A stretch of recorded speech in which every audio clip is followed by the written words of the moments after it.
The Magic Pumpkin by Bill Martin Jr. and John Archambault.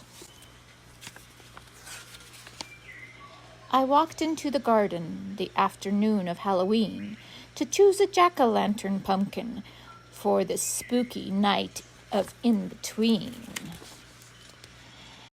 And there before me, easily found in a nest of leafy green, lay a pear-shaped pumpkin, indeed a perfect pumpkin, a royal prince of seed and vine, just waiting to be mine. As I reached for it, that pumpkin, it's hard to believe, whispered in my ear, perfectly clear, choose me, to be your guard, I'll keep the foolies from your yard. I was frightened, but nonetheless, with a knife well sharpened, I gave the pumpkin eyes and nose, and grinning mouth, which came to life with candlelight to stay the mischief of the night. As I placed the jack-o'-lantern at my door, I think it winked at the ghostly moon, as if those two had pre-planned some tomfoolery to happen soon. A moment later, twin foxes came out of the wood like hooded witches and stood staring at me with dreadful eyes. I was stupefied.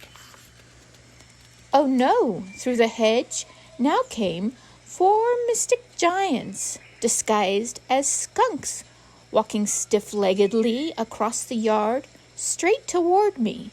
I screamed for help. And what was that? An owl's cry? And a phantom wind blew my coat-tails and did me in. I fell speechless to the ground. Mice came creeping from their leafy runs to mock me shamelessly with their careless fun. Suddenly, a band of foolies came surging down the road, banging, clanging, boomeranging, tumbling wildly into my yard, where my jack-o'-lantern pumpkin was holding guard. But that jack-o'-lantern pumpkin was no longer mine. His eyes glared, his nostrils flared. He sneered, he snorted, he danced, he sang. He was the leader of that fooly gang. I cried, "You traitor, turncoat, double-cross, tonight will be your albatross."